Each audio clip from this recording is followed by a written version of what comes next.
Hello everyone, कैसे हैं आप सब। स्वागत है आप सबों का मेरे यूट्यूब चैनल सेवियर अमन एकेडमी पे। जैसे कि आप सब लोग जान रहे हैं कि मैं लगातार आप लोगों को वीडियोस बना दे रहा हूँ ऑब्जेक्टिव क्वेश्चन के ऊपर। अभी फिजिक्स का बना रहा हूँ, फिर केमिस्ट्री का बनाऊँगा।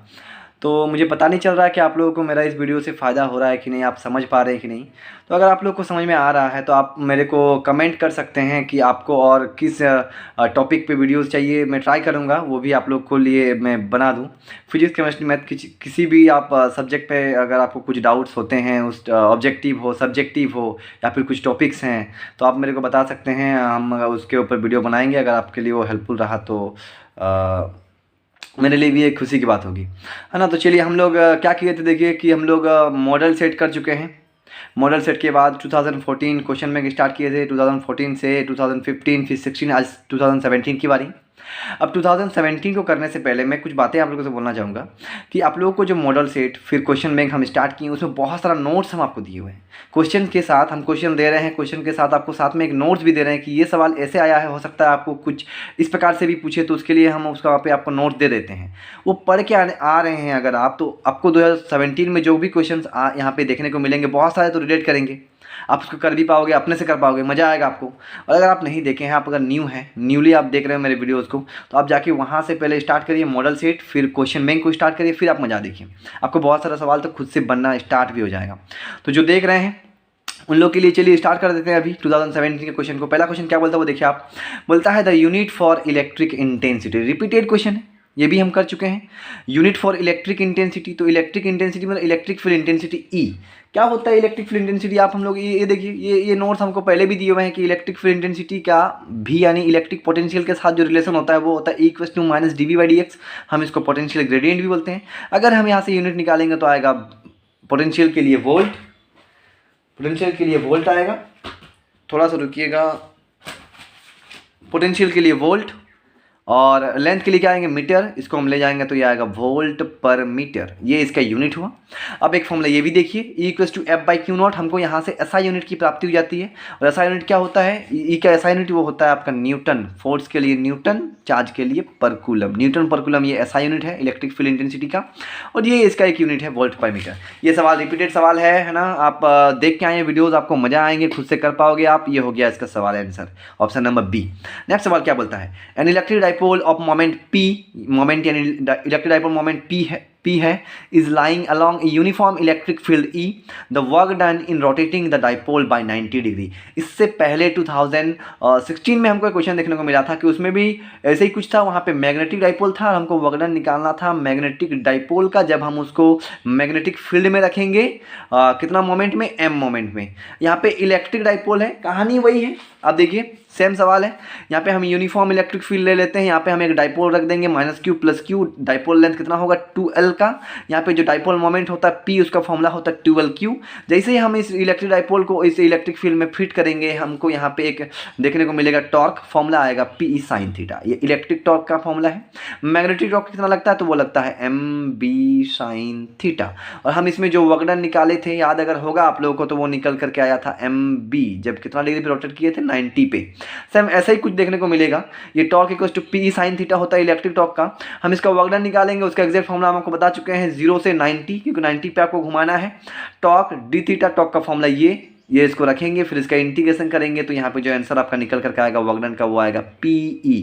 आपको खुद से ये थोड़ा कर लेना है, क्योंकि हम इसी प्रकार का आपको मैग्नेटिक वर्क डन निकाल के दिखाए थे। वो आया था W = mb 2016 में। तो इलेक्ट्रिक टॉर्क जब लगेगा तो उसमें वर्क डन कितना निकल कर आएगा P × E, जहाँ पे P क्या है इलेक्ट्रिक डाइपोल मोमेंट, E क्या है तो इलेक्ट्रिक फील्ड इंटेंसिटी। सही है। तो इसका जो आंसर होगा वो ऑप्शन सी इसका सही आंसर होगा। नेक्स्ट सवाल क्या बोलता है, 3 capacitor each of capacitance C are connected in series, their equivalent capacitance will be. ये तो रिपीटेड क्वेश्चन है, आपको ये मॉडल सेट में दे दिया है, जो इस बार जारी किया है आपको 2023 को। उसमें आपको देखने को मिलेगा कि ये सवाल आपको है दिया हुआ। वहाँ पे जो इसका आंसर निकल करके आता है वो आता है आपका C/3। जब हम 3 कैपेसिटर जिसका सभी का कैपेसिटेंस क्या है सेम है C करके, हम उसको अगर कनेक्ट करते हैं सीरीज में, तो उसका जो आंसर आएगा इक्विवेलेंट का वो आएगा C/3। आप इसको देख सकते हैं, हम इसको वहाँ पर भी बना दिए हैं, फिर भी आपको दिखा रहे हैं कि जब सीरीज कॉम्बिनेशन करते हैं हम कैपेसिटर का, तो उसमें इक्विवेलेंट कैपेसिटेंस का फॉर्मूला होता है 1/C equivalent = 1/C1 + 1/C2 1 C3 dash dash dash से बढ़ते जाएगा।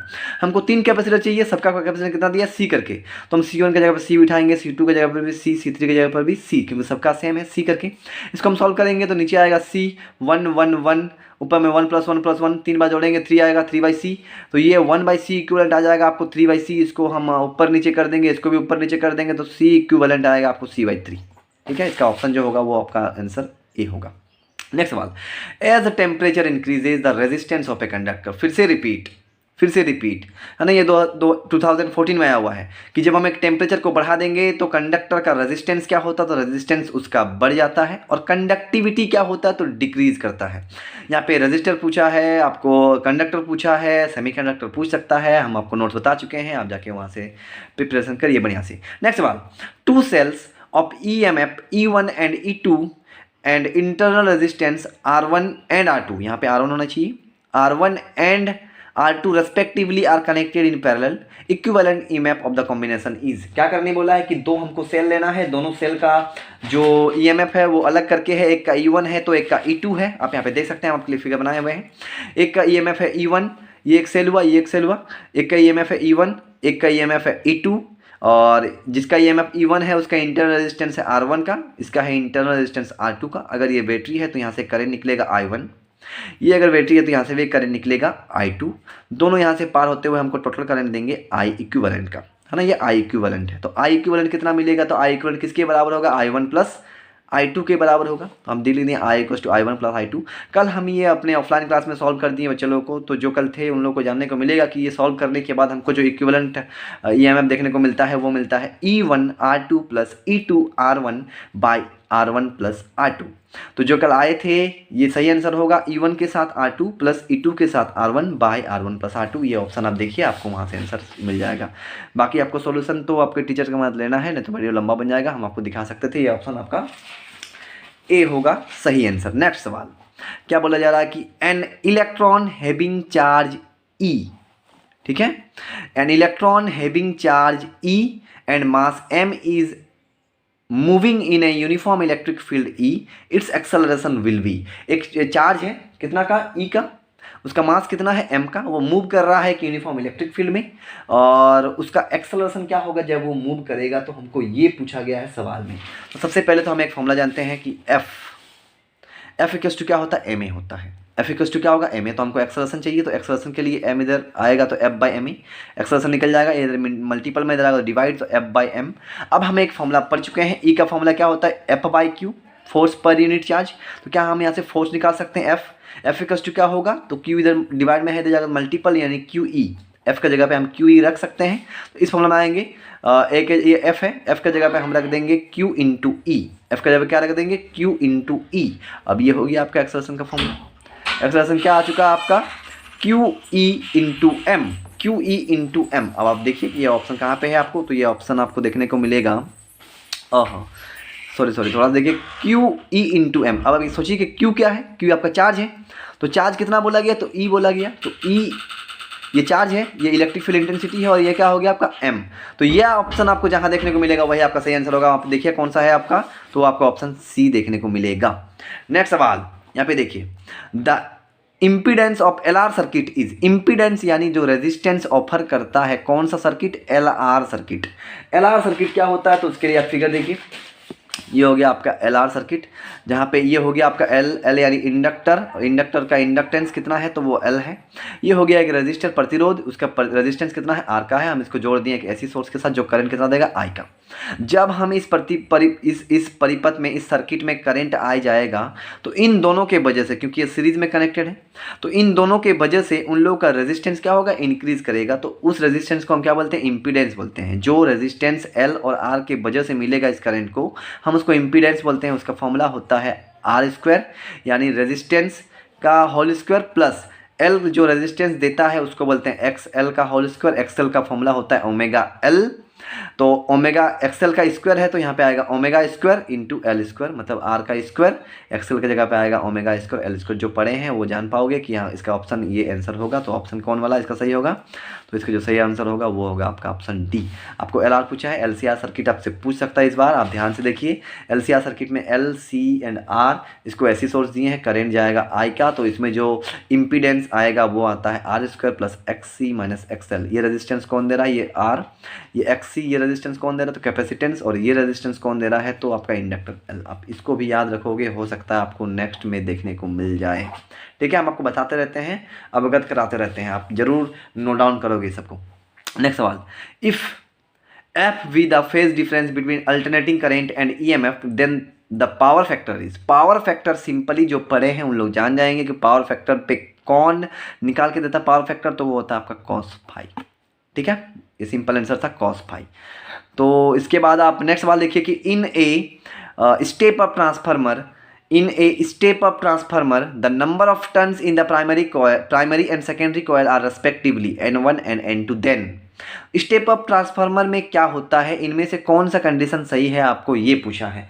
आप इसके लिए बढ़िया नोट्स ये देखिए, आप इसके लिए आपके पास एक बढ़िया नोट्स है कि ये देखिए जो ट्रांसफार्मर हम लोग देखने को मिलते हैं हम लोग को, या फिर जो ट्रांसफार्मर होता है वो दो टाइप का देखने को मिलेगा, एक स्टेप अप, एक को बोलेंगे हम स्टेप डाउन।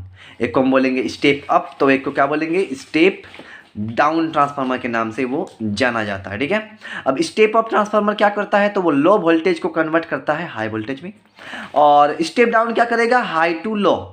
ये करता है स्टेप अप बढ़ाता है लो से हाई, स्टेप डाउन क्या करता है तो हाई टू लो। अब ट्रांसफार्मर का कंस्ट्रक्शन कुछ इस प्रकार से होते हैं, इसको हम बोलते हैं प्राइमरी कॉइल, ये मेरा प्राइमरी हो गया, और ये होता है सेकेंडरी, ये प्राइमरी कॉइल और ये सेकेंडरी कॉइल।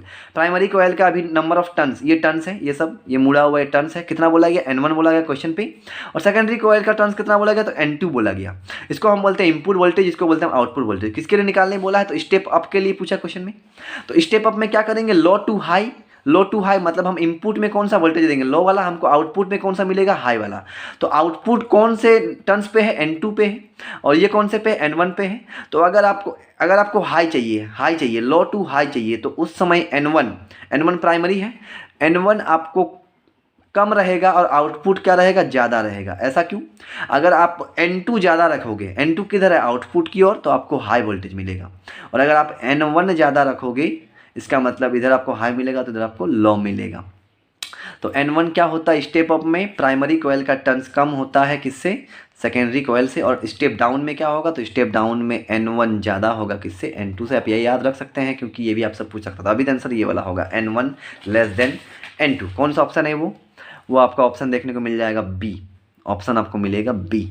हो गया। नेक्स्ट सवाल, direction of propagation of electromagnetic waves. Electromagnetic wave ऐसे वेव्स होते हैं जिसमें इलेक्ट्रिक फील्ड, मैग्नेटिक फील्ड और इलेक्ट्रोमैग्नेटिक वेव का जो डायरेक्शन होता है वो तीनों आपस में क्या होते हैं, परपेंडिकुलर होते हैं।